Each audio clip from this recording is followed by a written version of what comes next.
মোবাইলে যদি নতুন স্টাইল অ্যাড করতে চান তাহলে অবশ্যই প্লে স্টোর থেকে অসাধারণ এই অ্যাপটি ইনস্টল করে ব্যবহার করতে হবে। এই অ্যাপ আপনার মোবাইলে থাকলে মোবাইল ব্যবহার করতে আর বোরিং ফিল হবে না। সবাই দেখে অবাকও হয়ে যাবে, কারণ এমন স্টাইল কারো অ্যান্ড্রয়েড মোবাইলেই ডিফল্টভাবে দেওয়া হয়নি। আশা করি ভিডিওটি শেষ পর্যন্ত দেখে অ্যাপটির সাথে পরিচিত হয়ে নেবেন। মোবাইলের স্ক্রিনের নিচ থেকে উপরের দিকে সোয়াইপ করার সঙ্গে সঙ্গে Facebook, WhatsApp, gallery, TikTok, YouTube অ্যাপগুলো শো হচ্ছে। এখান থেকে যে কোনো অ্যাপ আমি ব্যবহার করতে পারবো।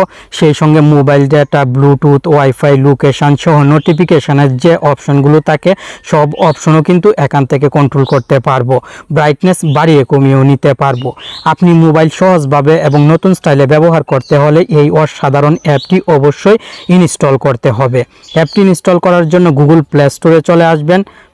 বটম কুইক সেটিংস লিখে সার্চ করলে অ্যাপটি চলে আসবে। আপনি লোগোটি দেখে অ্যাপটি ইনস্টল করে নেবেন। এরকম গোপন এবং প্রয়োজনীয় অ্যাপের সাথে প্রতিদিন পরিচিত হতে আপনার প্রিয় টেক অন বাংলা চ্যানেলের সাথেই থাকবেন। বটম কুইক সেটিংস অ্যাপটি ইনস্টল করার পর ওপেন বাটনে চাপ দিবেন। নিচের দিক থেকে এই আইকনে কয়েকবার চাপ দিবেন। টিক মার্ক চলে আসবে। টিক মার্কে চাপ দিয়ে এখানে চাপ দিবেন এবং স্টার্টে চাপ দিবেন। আবার স্টার্টে চাপ দিবেন। অ্যাক্সেসিবিলিটি সেটিংস থেকে অ্যাপটির পারমিশন অন করে নেবেন। অ্যাপের হোম পেজে চলে আসবেন এবং একবার টাচ করবেন।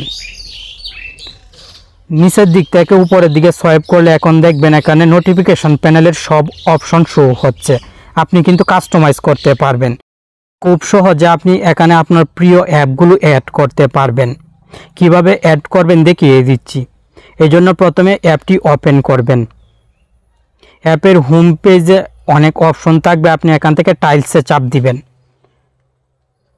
নিচের দিকে অ্যাপ অপশন পেয়ে যাবেন। অ্যাপে চাপ দিবেন। আপনার মোবাইলে যে অ্যাপগুলো ইনস্টল আছে সব অ্যাপ এখানে সিরিয়ালভাবে শো হবে। যে অ্যাপটি অ্যাড করতে চান সেই অ্যাপটি সিলেক্ট করে দিবেন। সঙ্গে সঙ্গে নিচের দিকে অ্যাক্টিভে অ্যাপটি চলে আসবে। এভাবে আপনার প্রয়োজনীয় যে কোনো অ্যাপ অ্যাড করে আঙ্গুল দিয়ে চাপ দিয়ে ধরে উপরের দিকে নিয়ে যেতে পারবেন। নিচের দিকে ইনঅ্যাক্টিভ অনেক অপশন দেখতে পাবেন। আপনি চাপ দিলেই অপশনটি উপরের দিকে চলে যাবে এবং যখন মোবাইলের স্ক্রিনের নিচ থেকে উপরের দিকে সোয়াইপ করবেন সেই সময় এই অপশনগুলো শো হবে। এই যে দেখুন, আমি যখন মোবাইলের স্ক্রিনের নিচ থেকে উপরের দিকে সোয়াইপ করছি তখন এই অপশনগুলো এবং অ্যাপটি শো হচ্ছে। আপনি আরও বেশি অ্যাপ সিলেক্ট করে রাখলে সেই অ্যাপগুলো শো হবে। অসাধারণ। আর আপনার মোবাইলে অবশ্যই সিস্টেম নেভিগেশন চেঞ্জ করে রাখবেন। যদি জাস্টাস নেভিগেশন ব্যবহার করেন তাহলে এই অ্যাপটি মোবাইলে ব্যবহার করতে একটু সমস্যা হবে। তাই আপনি সেটিংস থেকে সিস্টেম নেভিগেশন বার বটমস সিলেক্ট করে রাখবেন আমার মতন। তাহলে খুব সহজে এই অ্যাপটি কন্ট্রোল করতে পারবেন। নিচ থেকে উপরের দিকে সোয়াইপ করলে আপনার ফেভারিট অ্যাপ চলে আসবে। সেই সঙ্গে যে অপশনগুলো অ্যাড করে রেখেছেন নোটিফিকেশান প্যানেলের সব অপশনও চলে আসবে। আশা করি এই অসাধারণ অ্যাপটি ব্যবহার করে মোবাইলের নতুনত্ব নিয়ে আসবেন।